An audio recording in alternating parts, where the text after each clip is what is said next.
Alright, let's dive into a question that's been hiding in plain sight in the Naruto world for years. It's one of those things that seems simple at first, but once you start digging, it tells you so much about how the world of Shinobi actually ticks. You know, we always think of Konoha as this massive military superpower, right? But if you actually stop and try to count their top-level fighters, they're Jonin. The numbers just don't seem to add up. So what's the deal? Is the Leaf Village all hype? Or are we just completely misunderstanding what it really takes to become an elite ninja? Well, let's figure it out.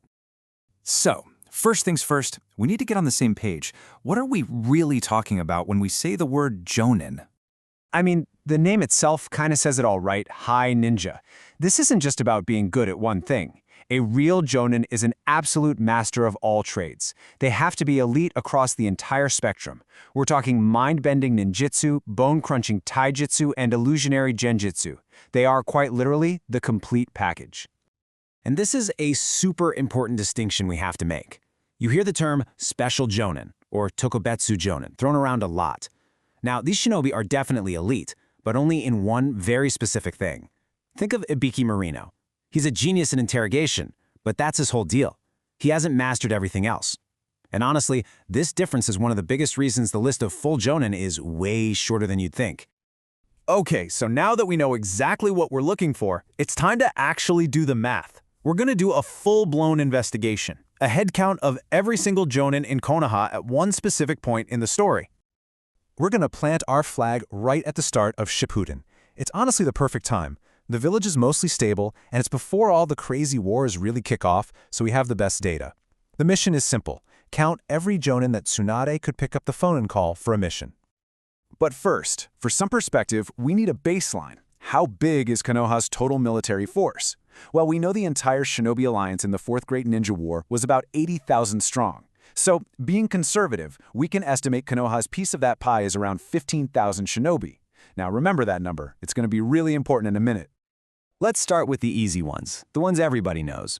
You've got your legendary senseis, of course, Kakashi, Gai, Asuma, Kurunai. Then you add in Yamato, who was pulled out of the Anbu, and Shizune, the Hokage's number 2. Bam! That's 6 right there. But that's just the starting lineup, you know? To get the real number, we have to go where the power in Konoha has always been concentrated, the great clans. And when you lay it all out like this, a pretty clear picture starts to form. A clan's reputation really does line up with how many Jonin they have.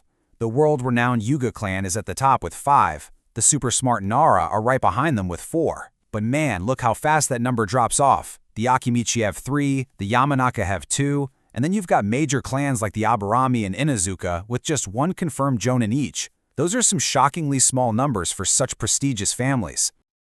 Yeah, this just drives the point home, doesn't it? The Hyuga are clearly the top dogs when it comes to producing Jonin-level ninja, but even their number is just 5. And after the top 2 clans, it's a massive drop-off.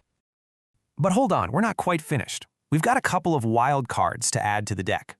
First up, the legendary Sannin, Jiraiya. Now, Sannin is just a title. It's not an official military rank. His actual rank in the village system? Jonin. And then there's that mysterious, unnamed sensei from Kabuto's Chunin exam team.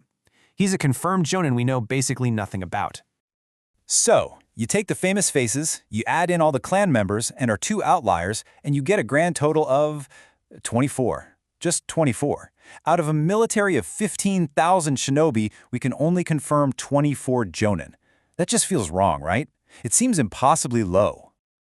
But wait a second. There's this little piece of data, this clue that's easy to miss. Back in the Chunin exams, Kabuto mentions there were 87 Genin candidates from the Leaf Village. And since Genin always operate in 3-person squads, that implies there are a lot more sensei out there. So let's play this out. 87 candidates. That's 29 teams. We already know the teachers for 5 of those teams. That's our main rookies. So that leaves 24 teams unaccounted for. Now, if we're being generous and assume they all have a Jonin sensei, we can add another 24 to our count.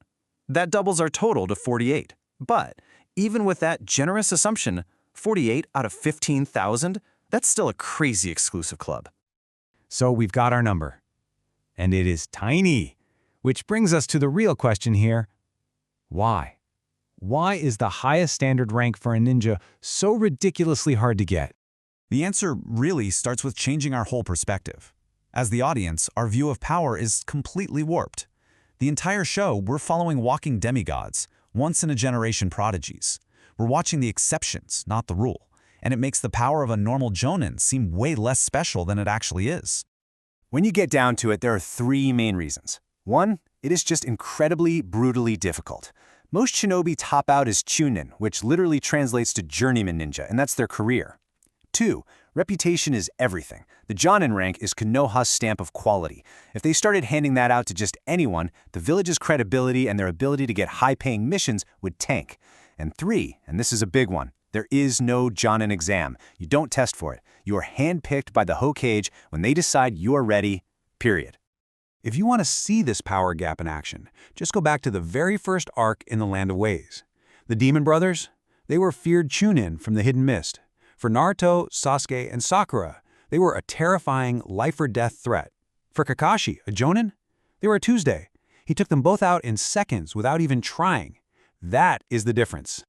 And look, if you need one final, undeniable, mic-drop piece of proof for how insanely high the bar is set, this is it.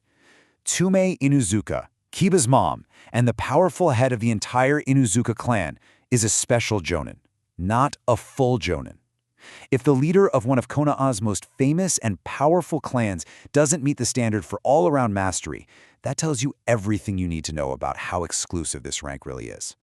So in the end, the small number of Jonin isn't a sign that Konoha is weak, it's actually proof of their incredibly high standards. It forces us to kind of rethink the power structure of the whole world. It tells us that for the other 99.7% of shinobi out there, the goal isn't to become a legend like Kakashi, it's just to survive as a competent professional journeyman in a really, really dangerous line of work.